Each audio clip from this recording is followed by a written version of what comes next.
가솔린, 디젤, 하이브리드, 전기차 중 어떤 차를 사고 싶은지 물었습니다.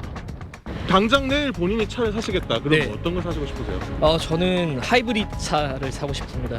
전기차는 안 살 것 같아요. 왜요? 충전도 힘들고 충전하려면 또 시간도 오래 걸리고. 올해 하이브리드 차는 이미 30만 대 넘게 팔렸는데 지난해 같은 기간보다 40% 정도 늘어난 겁니다. 전기차가 4.4%, 수소차가 절반 넘게 준 것과는 대조됩니다. 최근 신형 산타페와 소렌토 계열의 80% 정도가 하이브리드 모델이었고 카니발은 70% 이상입니다.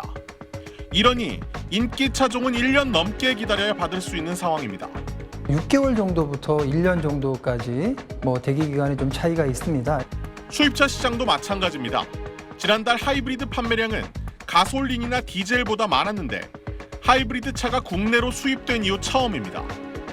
다른 브랜드랑 비교를 하신다고 해도 거의 대부분은 다 하이브리드끼리 비교를 하시는 추세입니다. 연비도 좋고 친환경적인데 전기차에 비해 가격 부담이나 충전 불편이 적은 게 요인으로 꼽힙니다. 기름도 안 나는 나라에서 그러니까 연비나 이런 거를 운영하려니까 주차장 할인도 되고 그리고 세금도 할인되고 다른 이점이 많이 있기 때문에 전기차 가격이 더 내려가고 충전 인프라가 충분해질 때까지 하이브리드의 인기가 지속할 가능성이 커지면서 일부 완성차 업체들은 새로운 하이브리드 시스템 개발을 추진하고 있습니다. SBS 소환욱입니다. 고속도로 휴게소 전기차 충전소. 충전기 6대 중 절반을 전기 트럭이 차지했습니다. 전체 전기차의 20% 정도인 전기 트럭이 충전기를 점령한 모습은 어렵지 않게 찾아볼 수 있습니다.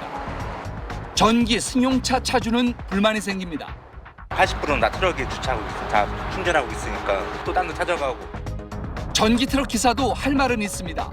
승용차보다 운행거리가 훨씬 긴데 배터리 성능이 절반도 안 된다는 겁니다. 추워지면 배터리 소진은 더 빨라집니다.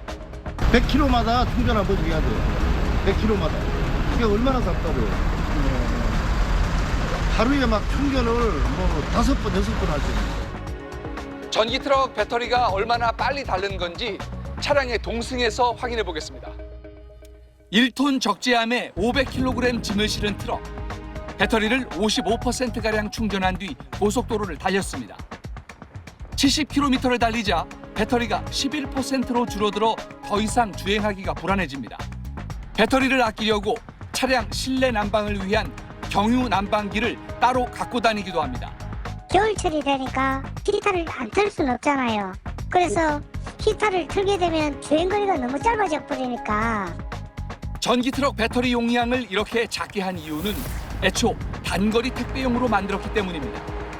이런 상황에서 정부가 2018년부터 전기 트럭으로 장거리 영업을 하게 해줬습니다.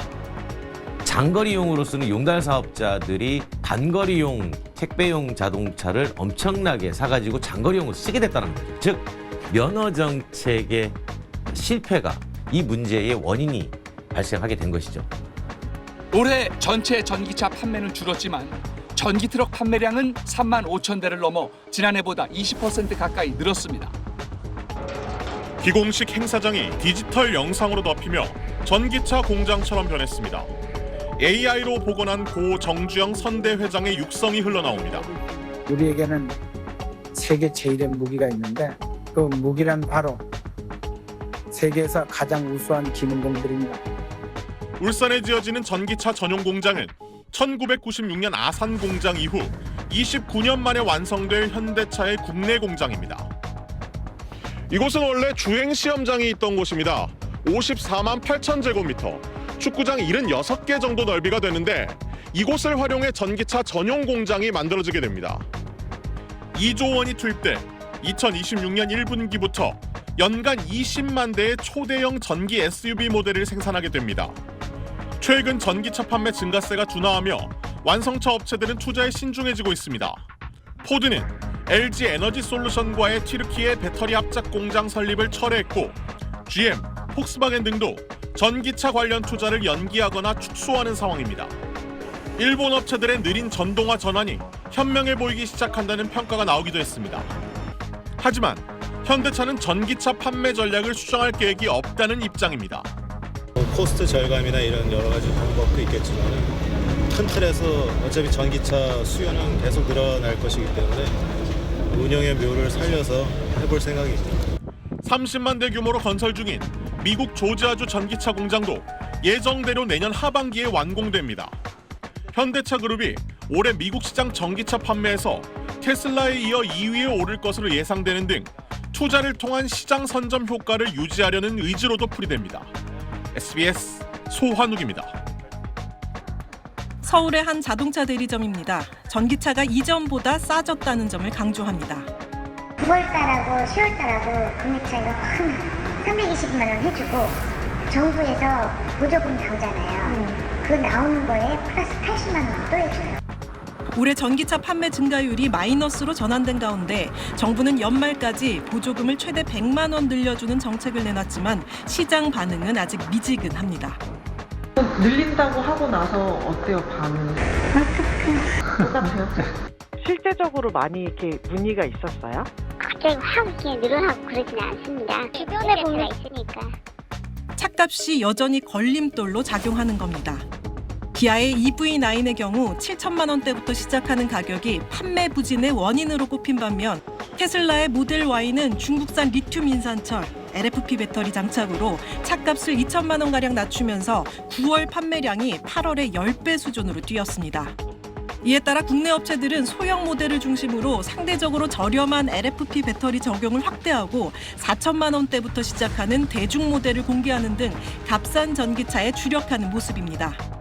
LFP 배터리를 사용하는 것도 일반적인 대세가 될 것 같습니다. 국내에서도 개발하고 준비하는 대기업하고 중소기업들이 있어요. 3천만 원 후반대에서 4천만 원 초반대 정도 구매하는 정도로 맞춰지지 않을까 싶습니다. 테슬라와 폭스바겐 등 해외 업체들이 2만 달러대 전기차 개발에 나선 상황에서 전기차 가격을 내연기관차 수준으로 낮출 배터리와 제조공법 기술이 경쟁력을 좌우할 전망입니다. SBS 한지연입니다. 이 중고차 단지에선 전기차 거래가 지난해보다 눈에 띄게 줄었습니다.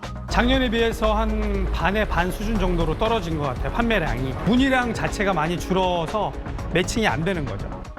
찾는 사람이 확 줄어드니 중고 전기차 가격도 내리는 추세입니다. 연식과 주행거리에 따라 차이는 있지만 지난 5월 평균적으로 4,500만 원 정도에 팔리던 테슬라의 한 모델이 이달엔 4천만 원 정도에 팔리고 있고 2,700만 원에 팔리던 기아 차종은 400만 원 내렸습니다. 전기차랑 하이브리드랑 연비 차이가 크지 않기 때문에 합리적인 소비를 봤을 때는 이제 하이브리드가 맞는. 전기차 업체들은 가격을 낮춘 보급형 전기차로 돌파구를 찾는 모양새입니다. 테슬라가 중국산 리튬 인산철, LFP 배터리를 장착한 보급형 모델을 선보이면서 가격 경쟁에 불을 붙였습니다. 기존 모델보다 한 번 충전으로 주행할 수 있는 거리는 줄었지만 보조금을 받으면 5천만 원 안팎에 살 수 있습니다. 국내 업체들도 중국 LFP 배터리를 채택해 2천만 원대의 전기 경차와 4천만 원 안팎의 전기 SUV를 최근 선보였습니다. 가격 면에서는 LFP가 확실히 유리하기 때문에 미드레인지 이하에서는 에너지 밀도 말고는 LFP가 단점이 없는 상황이 돼버린 거예요. 국내 배터리 업체들도 LFP 배터리 생산 라인 구축을 추진하고 있어 보급형 전기차 경쟁이 한동안 이어질 전망입니다. SBS 소환욱입니다.